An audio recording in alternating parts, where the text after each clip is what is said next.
Hello and welcome into another episode of Locked On Wolves. Today on the show, let's talk lineups. Now that Karl-Anthony Towns is back, I want to take a look at three-man lineups for Towns, both last season and so far this season.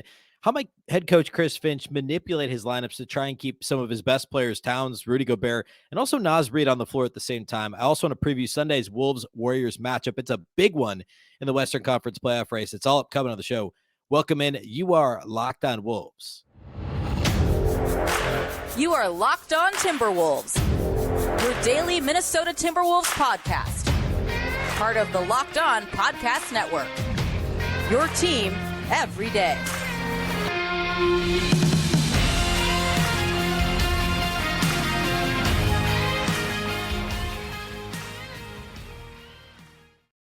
Hello and welcome to the Locked On Wolves podcast, part of the Locked On Podcast Network, your team every day. My name is Ben Beecken. I'm the host of Locked On Wolves. Today's episode is brought to you by FanDuel Sportsbook, official sportsbook of Locked On. Make every moment more.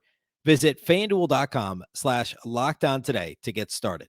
Happy Friday, everybody. Happy weekend.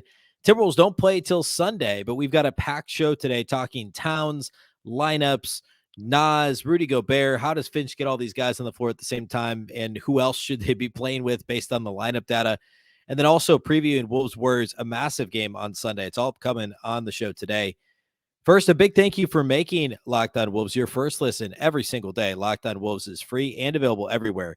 That includes YouTube as well as all of your favorite audio platforms. Wherever you listen to podcasts, you can find this show. Also, Locked On Wolves, along with all the other Locked On Minnesota podcasts, are available on both Roku and Amazon Fire TV. You can download the Locked On Sports Minnesota app. More great local sports coverage 24/7 for free. Again, the app is on both Roku and Amazon Fire TV. You can also, of course, follow the show on Twitter at Locked On T-Wolves and at Beecken, and that's with two B's, two E's, CKEN. All right, big Wolves win on Wednesday. Of course, the post-game pod we did on Thursday, the show before this one, we talked about all things Towns, all things Timberwolves defense. I focused a lot on how the Wolves defended Trae Young and the adjustments that they made, that Chris Finch made, based on who was in the game for the Wolves, what the personnel was, right? Like, was Trae Young on the floor for the Hawks? Was Rudy or Cat on the floor, or Naz on the floor for the Wolves? And the Wolves really adjusted their coverages throughout the game. I thought that was fascinating. And a related conversation is related conversation is, I guess related conversation is related to the Wolves' big rotation. And Chris Finch was asked about this after the game, about Naz specifically, and I'm going to read the transcribed quote from Chris Finch. He said, Naz played offensively like he didn't try to change how he played. Defensively, he was really good. He got his hands on a bunch of stuff. I talked about this on the show, by the way, side note, about how good Naz was defensively. Remember, he got a couple of steals against Trae Young by just clogging passing lanes, recovery on defense, getting his hands, using his wingspan, his intelligence to just kind of be in the way. And that was big down the stretch against Atlanta. Picking Finch's quote back up, Finch says, quote, "He guarded well. He's been one of our better players all year. We got to find a way to make the two big lineup work. It has to be who we are in these last 8 games. We have the flexibility to go a lot of different directions. But when a guy's playing this well, he deserves to be out there in some form or fashion. It's my job to figure it out." End quote. Towns, when he was on the floor, he was always on the floor with Rudy or Naz Reid. So effectively, he was playing the 4 the entire game. I mean, technically with Naz, I think you'd call Reid the 4 and Cat the 5. But Towns was never the lone big on the floor. And very briefly, Rudy and Naz only were briefly. I don't have the exact minutes in front of me, but it wasn't much. So there's a couple of things at play here. One, obviously the Wolves have been in it all along to make Rudy and Cat work together. And they have to. There's no choice. You're paying them both max money. They should be your 2 best players on the team today. I know Anthony Edwards exists and is awesome, but like today, coming into the season, you'd have to say that Towns and Gobert are, in a vacuum, the best players on the roster, right? They're the ones who've been there, done that, all NBA teams, the whole thing. So, yeah, you got to make that work. Now you throw in Naz, who the Timberwolves chose not to trade at the deadline, which I thought was the correct move, because Towns didn't come back until March 22nd. So If you don't have Naz Reid, you're probably not in the position you're in now. The Naz offseason contract conversation, that's another one. And it's another conversation that we for sure will have on the show. As we get into the offseason, I want to talk quite a bit actually about the Naz thing is going to be a huge question, but that's a conversation for another day. Regardless of status for next year, right now, the Timberwolves' best chance to win is obviously getting the best players on the floor. And as long as you can make it work, and Finch acknowledges he has to make it work. He has to play Finch, Towns, Gobert. Basically, two of the three of them have to be on the floor for the vast majority of the game. I would say 40 plus of the 48 minutes at this stage. If Naz is playing this well, and to be clear, there's sometimes matchups that aren't advantageous for Naz, and he can kind of get picked on sometimes defensively, offensively. Sometimes he's a good fit with the second unit because he wants the ball in his hands, and he's a very good offensive player, so it makes sense. But there can be times where Naz can be overextended a little bit. But if he's playing as well as he did against Atlanta, you got to have him on the floor. And Finch did up until the final minute and a half when he put Towns back in. I thought actually Finch played it perfectly, pushed the exact right buttons in the fourth quarter in terms of substitutions against Atlanta. But at any rate, as Finch acknowledges, he's got to find a way to play those guys together. He's got to find a way to play Gobert, Towns, and Naz together, two of the three, the vast majority of the game, in order to give the Wolves their best possible lineup on the floor, their best combination of guys. And so what I thought would be interesting is looking at this from the Towns angle, because we've done the Naz thing quite a bit and talked about his best lineups, but I want to do the Towns thing first and talk about some of his best three-man lineups, not just this year, but also going back to last year, where we have a lot more data and a similar roster, similar enough. And actually, I say that even if literally, like, you look at the two rosters, like half the roster from 12 months ago is different, the guys that Towns is going to play with and his best lineups, there's a lot of similarities between last year and this year. And it might surprise you. And the reason I want to go three, I do two-man a lot. Three, there's enough. It's obviously there's another variable, obviously going two-man to three-man, but I think it tells a little bit more of a story. And considering when it comes to Towns, especially, I think that gives us a little bit more context, right? And I think that's important when it comes to Towns for a couple of reasons. One, because his defensive role shifts quite a bit. And then secondly, because he is the offense when he's on the floor. Even when he's on the floor with Anthony Edwards, like, Cat primarily is the focal point, at least for much of last year he was. And again, we're looking at this year and last year's data. So looking at this season thus far, and, Cat only played in 21 games, and then he played in one this week, so 22 total games. Looking at his best three-man lineups this season and taking out I took out any lineups that he was a part of for less than 10 minutes so far this season, and I only did 10 because of the limited playing time. Like, his lineup, Towns lineup, where he's played the most with anybody, he has a couple lineups over 400 minutes, and that's going back to the beginning of the season. But what I decided to do was even look at the small samples, because all the guys of all the lineups where he's played a ton of minutes with, like, D'Angelo Russell's not on the team anymore, and he's like in most of those. So the only lineup, in fact, most of these three-mans we're going to look at are under 100 minutes. So his best three-man lineup that he's been part of this season is Karl-Anthony Towns with Jordan McLaughlin and Kyle Anderson, has a plus 39.6 net rating in 43 minutes, which is obviously a small-ish sample size. McLaughlin didn't play due to illness on Wednesday, so we're talking about the early part of the season. Anderson, Towns, and McLaughlin. Okay? His next best lineup is Jordan McLaughlin and Anthony Edwards with Karl-Anthony Towns, a plus 27.9. And this is fascinating for a couple of reasons. One,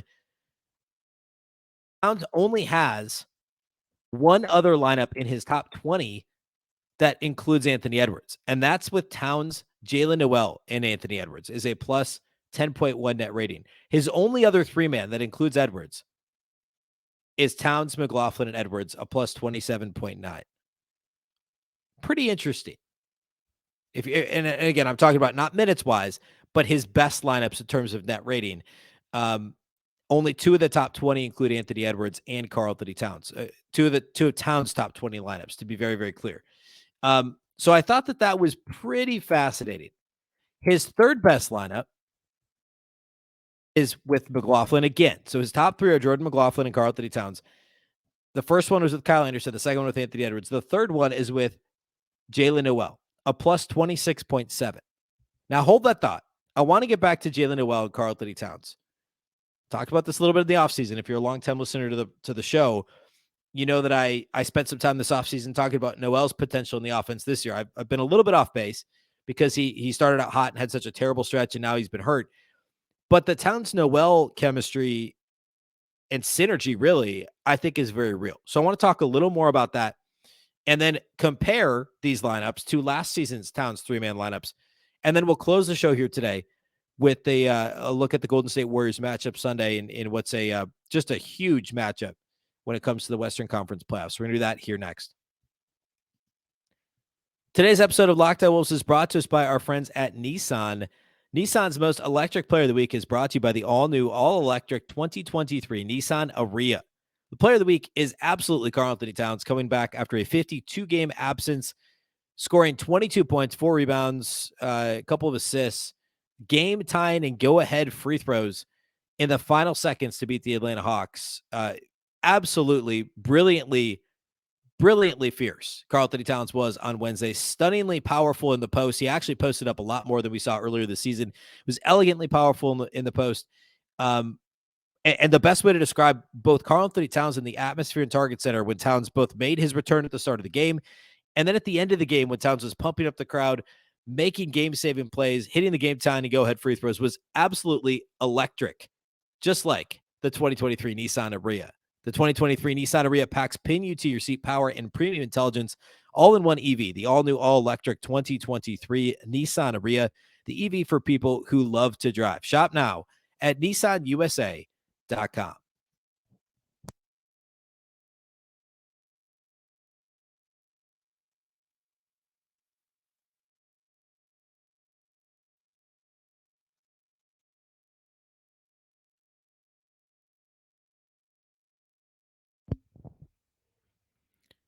All right, so Towns' three-man lineups, as mentioned a moment ago, his best three-man lineups are all with Jordan McLaughlin. So Towns, McLaughlin, Kyle Anderson. Towns, McLaughlin, Anthony Edwards. Towns, McLaughlin, Jaylen Nowell.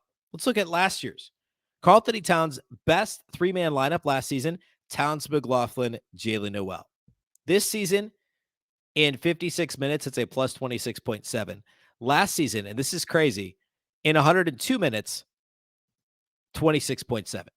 The exact same net rating this season in 56 minutes over 13 games compared to last season, 102 minutes over 23 games, which is this is actually really crazy. The more I think about it, that it's exactly the same net rating. And the initial reaction that I had was like, oh, they must have been fantastic defensively because of, well, no, actually, let's get back to the defensive thing. I guess you wouldn't think that with Nowell. I'm mixing that with the McDaniels lineup we'll talk about in a minute. But actually, that lineup was good defensively. Towns, McLaughlin, and Nowell this year together have a defensive rating of 89.8. And Towns and Nowell are not exactly known for their defense. Of course, who else is on the floor matters in that instance. But still, Towns, McLaughlin, Nowell, a fantastic trio in relatively limited minutes last season and this season. But the Towns and Nowell thing, remember, the Wolves' best two-man pairing total of including any players last season on the floor was Towns and Nowell. They have a synergy. Nowell plays well in pick and pop game. The way I always describe Jaylen Nowell's game, and I've felt less this way recently, at least since he started struggling, December-ish timeframe. It's kind of like a D'Angelo Russell, Anthony Edwards hybrid is the way that Jaylen Nowell plays. He is athletic, more athletic than D'Angelo Russell, not as much as Anthony Edwards. He could score at all three levels like both of those guys. The way he scores in the mid-range is much more D'Lo. He's not quite as good of a passer as D'Lo, but at least until recently, I would say he was a better passer than Ant. I think maybe Ant has challenged that. He's a subpar defender, much more like D'Lo. Just the way he plays, his feel for the game, kind of a shoot first, a little bit of an undersized shooting guard who can also run pick and roll, initiate some offense, but is miscast as a point guard. There's some similarities there to D'Lo, although I think he's a little more dynamic when he goes all the way to the basket, right? Like he can get to the rim, not with the athleticism of Ant, but much more comfortably than D'Angelo Russell ever has been able to. So it's an interesting mix. in terms of their overall games between D'Lo and Ant. That's how I feel about Jaylen Noel. And he's such a good fit with Karl-Anthony Towns. And then you put him on the floor with somebody who's a heady player on both sides of the floor. Jordan McLaughlin takes care of the basketball, can start fast breaks by getting, being a pickpocket himself. It's such an interesting trio, McLaughlin, Towns, and Noel. The other thing I want to key in on with Towns is Jade McDaniels, especially now that McDaniels has really come into his own. He got his big Shams Charania 5-minute sit down on Stadium that posted on Thursday. If you missed that, he gave a nice interview with Shams. That's, I think, well, Shams has it on his Twitter feed, but go find that. McDaniels this is the start of his moment. Like, if the Wolves hopefully are in the play-in/playoffs, and we're going to hear and see more of Jaden McDaniels on the national stage. Let's talk about that. Those 3-man lineups that include Jaden McDaniels. You look at last year, there weren't very many Karl-Anthony Towns 3-man lineups that were successful with Jaden McDaniels. There was one with Josh Okogie that was a plus 9.6. He had a plus 8.8 with Beverly, Towns, and McDaniels. And then with Malik Beasley, they were a plus 6.2. But you look at his top 20 from last year, there's only actually top 25. There's only 5 that included Jaden McDaniels. This year, he's got 6, and generally they're more successful. Now, it's a smaller sample, and that's part of the reason why. But Towns, McLaughlin, and McDaniels together have a net rating of 20.5. And again, there's Jordan McLaughlin cropping up, this is not surprising because J-Mac is a plus minus and a net rating superstar. But of Towns' top 8 lineups, 5 of them have Jordan McLaughlin. 1, 2, 3, 7, and 8 all have Jordan McLaughlin in Towns' top 8 3-man lineups. Now, the 3 that don't have Jordan McLaughlin are all actually from Wednesday. So from one game. That's how small the sample is for so much of Towns stuff. So we can effectively throw those out. Although Towns played really well Wednesday. So, you can't completely throw it out. But in terms of the whole season, obviously it's a tiny sample size. But that's just how good McLaughlin was earlier this season and how good Towns and McLaughlin played together. In fact, you could do the same thing with last year if you want a bigger sample. Remember, Towns' best 3-man last year was McLaughlin and Noel. His 4th best included McLaughlin. His 5th best had McLaughlin. And you go on down the line. Like, there was a lot of Jordan McLaughlin there last year, too. All that to say, this goes back to the overall bigs rotation. Karl-Anthony Towns fits really well with McLaughlin. He fits really well with Jaylen Noel. He fits really well with Kyle Anderson. With a healthy Timberwolves team, remember, Kyle Anderson stays on the bench when Anthony Edwards comes back. Like, he very likely is coming off the bench now that, Towns is already back in the lineup. So you're talking about Anderson, Noel, McLaughlin. Those are the 3 guys, plus Anthony Edwards, who are present in Towns' top 3-man lineups. And by the way, his 4th one has Taurean Prince in it. Now, that's mostly from Wednesday. But I guess what I'm saying is staggering the Wolves lineup so that Towns plays a few more minutes with some bench guys, and you let Naz play next to Rudy, which for the most part worked successfully. Again, depending on matchup, worked pretty successfully to this point in the season without Towns. So Naz comes off the bench, obviously. Towns and Gobert start. Rudy gets the first rest. Then Towns comes in. Perhaps Towns stays in as the bench unit comes all the way back. We're talking like late first quarter, early second quarter. Towns plays with a bunch of bench guys, gets a rest mid-second quarter, and then can come back at the end of the first half. Naz takes a break. But at that point, you could stagger it. So Naz and Rudy are in together. Towns comes in with the bench unit, plays more with Kyle Anderson, plays more with Jordan McLaughlin, plays more with Jaylen Noel. And perhaps you're maximizing Towns' effectiveness because then you can mix and match with Anthony Edwards. And obviously your crunch time lineup is going to have both those guys on the floor. But both Ant and Towns can carry an offense by themselves. There should always be one of those 2 on the floor when they're both healthy. And they could play so well together. And with Ant meshing so well with Kyle Anderson, meshing really well with Mike Conley at this stage, Towns meshes really well with those guys on the bench. So you can really find a creative way for Finch to stagger these guys. And then the Naz thing, I think it just depends on the matchup and how well Naz is playing on any given night. Because, again, Naz can be taken advantage of defensively occasionally. He can also be a little trigger happy offensively at times, especially from the outside. He's a 33% 3-point shooter. Like, it's great that he can do it, but he's a below league average 3-point shooter. So I think you pick your spots with Naz. And if he's playing like he did on Wednesday, absolutely. Find a way to get him in the game. Play him 26, 28 minutes, whatever. But I think on, a random night, Naz probably plays 20 minutes. Like, he's more of a 20-minute guy than he is a 28-minute guy.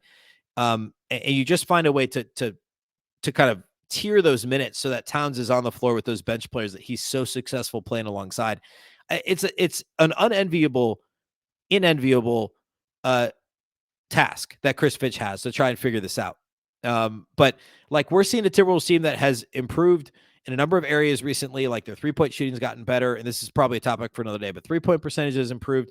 Rebound rate has gotten better on the defensive end of the floor. The Wolves are actually up to 26th in defensive rebound rate, which is still bad, but they were 29th for much of the season. They were stuck on 28th for a long time. They're now 26th. We're seeing them compete in the paint. We're seeing them compete on the glass. And having Karl-Anthony Towns back in the fold will only help in those areas. And the Wolves now have 3 legitimate bigs that they can cycle through, mix and match, and play bigger more comfortably than basically any other team in the league. And that's such an advantage. And I get that it will get more difficult in the playoffs. But if your bigs are playing well, that's a tough thing to deal with if you're an opponent. I mean, those Utah Jazz teams did not have Karl-Anthony Towns. Talked about this earlier this year. If you really want to like be really crude with the comparison, the Conley thing and the Gobert thing, like fine. But Jazz Central or Jazz, I guess East, if you want to call it that. I mean, Karl-Anthony Towns is like a souped up version of Bojan Bogdanovic, right? I mean, essentially that role, but you could do anything with him. And Bogdanovic is a really good player, but Towns is unbelievable offensively. So fine. I mean, call it that, but the Jazz were still a pretty good team, right? All right, that's a conversation for another day. We'll get into that as we get closer to the playoffs for sure. I do want to spend a few minutes previewing Wolves Warriors, so we're going to do that here next. Today's episode of Locked On Wolves is brought to us by our friends over at Ibotta. We're always throwing money at something. Kids' school supplies, a new house project, the list goes on. It's time to stop spending your hard-earned money without getting anything in return. Enter Ibotta. You can earn cash back on every shopping trip. Ibotta gives you cash back on hundreds of grocery items, from produce to personal care to pantry goods. Either link your loyalty account or upload your receipt after you shop and get your cash back. It's that easy. The average Ibotta user earns $120 per year in real cash back. That could cover the cost of an entire shopping trip. Or you could use your cash back to buy that flight that you've been eyeing, that game you're dying to go to, or the fancy dinner that you've been craving. A typical basket of groceries was over $50 more expensive at the end of last year, at the end of 2022, than the beginning of this year due to inflation. Than the beginning of last year due to inflation. You could earn 2.5 times that in cash back from Ibotta, or even more depending on how much you use Ibotta. Ibotta gives you real cash back, not points. Other apps give you points that don't amount to much, but with Ibotta, you get real cash back that you can cash out to your bank account, PayPal, or gift cards. You can earn cash back on hundreds of online brands and retailers too. When you start with Ibotta, that includes Lowe's, Macy's, Sephora, Best Buy, and more. Right now, Ibotta is offering our listeners $5 just for trying Ibotta by using the code LOCKED when you register. Just go to the App Store or Google Play Store, and download the free Ibotta app and use the code LOCKED. That's Ibotta, IBOTTA, in the Google Play or App Store, and use the code LOCKED.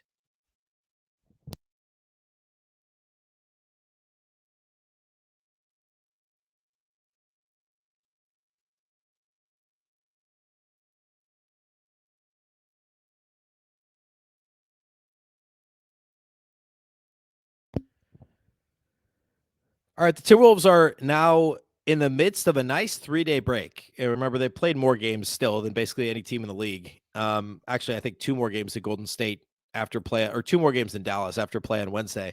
So the Wolves are off Thursday, Friday, Saturday. They play Golden State on Sunday. That game is at Golden State, and it is a 7:30 Central tip on NBA TV. The Warriors play Friday night at home against Philadelphia. They're starting a 4-game homestand after a long 5-game road trip, Golden State is. And recently, the Wolves and Warriors have kind of done the same thing over the last 5 games. Golden State lost 3 straight, and then they've won their last 2. The Timberwolves also lost 3 straight, have won their last 2. Prior to that, the Warriors had played a little bit better. They've gotten healthier. Gary Payton II is supposed to come back soon. The Timberwolves, of course, obviously have gotten healthier as well. So, pretty interesting matchup on Sunday, to say the least. Like, taking a look at the standings, like as I'm recording this, Thunder and Clippers are playing there at halftime. The only other games Thursday night that would affect the Western Conference, the Pelicans won. New Orleans is still, actually, they're tied now with the Lakers for the 10 spot in the West, and with the Mavs, actually. So the Mavs, Lakers, and Pels are all tied at 9, 10, and 11 with the same record, and only a half game behind the Timberwolves. So as good as everyone feels about the Wolves at the moment, I get it. but the Wolves are a half game ahead of the team that is out of the playoffs in the Pelicans. Now, the Wolves have the tiebreaker over the Thunder, the Mavericks, the Lakers, the Clippers. And if they beat the Warriors Sunday, they'll have split that tiebreaker. So it's an important game from that perspective as well. I believe they're 1-1 against the Pelicans. I'm going to make sure that that's true. I believe they're 1-1 against the Pelicans with one to come in the final game of the season. So that could be interesting if New Orleans gets hot. Of course, a lot still injury-wise for New Orleans to worry about. Yeah, that's true. The Timberwolves and Pelicans have split their 2 games so far. So the last game of the season could determine that tiebreaker if perhaps that ends up mattering. But anyway, Wolves-Warriors on Sunday. I actually this is an important game again to make sure they don't lose the tiebreaker. If they lose the game, they lose the tiebreaker. If they win it, there is, they're split the season series at 2-2 with the Warriors. I actually don't hate the matchup for the Wolves. I think the Wolves match up okay with Golden State. I mean, obviously nobody really matches up well against Steph Curry, but the matchup, grand scheme of things, isn't terrible. Matchup wise in the West, I'd say the Wolves' best matchups are OKC, Dallas. I'd say the Clippers, obviously the Lakers, and maybe even the Kings. I don't mind the Kings as a matchup for the Wolves. Denver's a bad matchup. Memphis is a bad matchup. They're also really good teams. Phoenix is a terrible matchup. But I would put the Warriors in a medium category. It's really not all that bad for Minnesota. The last time these two teams played, Golden State won by 5. Not only did the Wolves not have Karl-Anthony Towns, they also didn't have Rudy Gobert. And this was shortly after the trade deadline. So they did have Mike Conley. No Gobert. Naz started at center and had 30 points, 9 rebounds, 5 steals, 3 assists in this game. A fantastic Naz game. Nobody else scored more than 12 points, though, for the Wolves. Anthony Edwards had just 12 points at 19 shots, had 5 turnovers, was a really bad Anthony Edwards game. And the Wolves lost by 5. Minnesota did beat them in overtime. I think it was in December. And, of course, no Towns in that game either. The Wolves won in overtime, going all the way back. It was one of the last games the Wolves played before Towns got hurt in November. The Wolves lost at home to Golden State then. So down 1-2 in the season series, but all 3 have been relatively hard-fought games. And I guess the first one was a little bit of a Golden State blowout. But for the most part, the Wolves have played well. They've dealt decently well with Steph Curry. Now, I should also say the game that they lost by 5, no Rudy Gobert, also no Steph Curry for the Warriors. Now, Klay Thompson played and had 32. Jordan Poole played and played decently well against the Wolves. So, it wasn't a terrible loss. But in general, I actually, like I said, I don't hate the matchup. Golden State is, of course, a fantastic three-point shooting team. They're number 1 in terms of three-point attempts per game. They're number 3 if you account for pace, so three-point rate. The Warriors are 3rd. They're number 3 in percentage. They shoot over 38% as a team. They're also dead last in free throw rate. They don't shoot a lot of twos. They don't get into the paint. They don't get to the line. They're dead last in free throw rate. They're dead last in free throw attempts per game. And that is helpful for a team like the Wolves that struggles to avoid committing fouls. Minnesota is still 29th in personal fouls per game. They commit almost 22 personal fouls per game. They're 24th in defensive free throw rate, meaning they only 6 teams give up less free throws per field goal attempt than the Wolves do. So the Wolves still foul too much. They put the opponent on the line. They get into the penalty too often. But against the Warriors, that matters less because they don't have guys that are seeking, hunting free throws. Like Jordan Poole would be the closest thing probably. And obviously Steph does Steph things, but that's kind of it. Like nobody else on this team is they don't have a Trae Young. They don't have a, DeMar DeRozan or whoever that's just trying to get in there and draw fouls from anywhere on the floor. DeMar DeRozan was a random example. I guess I was just thinking of teams the Wolves just played. But that should bode well for Jaden McDaniels trying to stay out of foul trouble. I think that's super important. Ant hopefully is back. He was questionable the last 3 games. Now he'll have 9 days after the sprained ankle. Perhaps he plays Sunday. That gives you another perimeter defender. The Wolves could switch everything against Golden State. You can't play drop against Steph Curry. He's better than Trae Young, as it turns out. You just can't, I didn't like it against Trae. You can't do it against Steph. I think you just got to switch everything and try and keep Towns out of those actions, try and keep Gobert as much as possible out of those actions, and just try and put length out there and dare them to beat you with some of their bigs, which, if you have Towns and Gobert on the floor, you should win that matchup, right? You should be able to beat Kevon Looney and Draymond Green and some of these guys like James Wiseman. At least muck things up for them, make Steph Curry shoot over Jaden McDaniels and Anthony Edwards and Taurean Prince and these guys that have more length and athleticism, that can make things difficult for them. I think that's probably what the Wolves do. They may try some of the high wall blitzing stuff we saw them do with Naz on the floor against the Hawks on Wednesday. Of course, what they did for much of last season. But again, the matchup's not awful. It's such an important game. It's a difficult game. The Wolves have the rest advantage, but the Warriors have the travel advantage in that it's their second game of a long homestand, and are coming off playing Friday. So like the rest advantage is pretty negligible. I don't know that it really matters here. But a really, really interesting matchup, an important game. And of course, at this point, everything's important for the Wolves. And looking beyond that, the Wolves actually have to play the very next night at Sacramento, which the Wolves aren't likely to catch the Kings. They aren't going to catch the Kings in the West. So, between the two, the Golden State game, I guess, is slightly more important, but it's also important. And this is such a tough road trip. Golden State, Sacramento, Phoenix on Wednesday for an ESPN game. They've got to win 2 out of 3. They've got to win 2 out of 3 here. And you wonder, do the Wolves steal another day for Ant? Do they just give him Sunday off? I don't think so. I think he'll play. But maybe if they win Sunday, they give him Monday off at Sacramento and just say, hey, we avoided the Warriors getting this tiebreaker over us. Ant, rest your ankle, come back Wednesday against Phoenix. It's another team, we have a shot at catching, kind of, sort of, in the Western Conference. The Wolves are what? Yeah, 2 games behind Phoenix for the 4 seed. Like, as crazy as this is, you're not catching the Kings. The Phoenix game is that much more important, right? Slightly more important. At any rate, we'll do the live postcast on Sunday night with Marty. She'll be back after Wolves Warriors, so that'll be about 45 minutes after the final horn. We'll talk all things Wolves Warriors after the fact. We'll do the post-game pod on Monday morning, break down the game in detail. So all that's upcoming, a huge week ahead, a huge West Coast road trip. Get excited. It's basically playoff basketball at this point. So, big week ahead.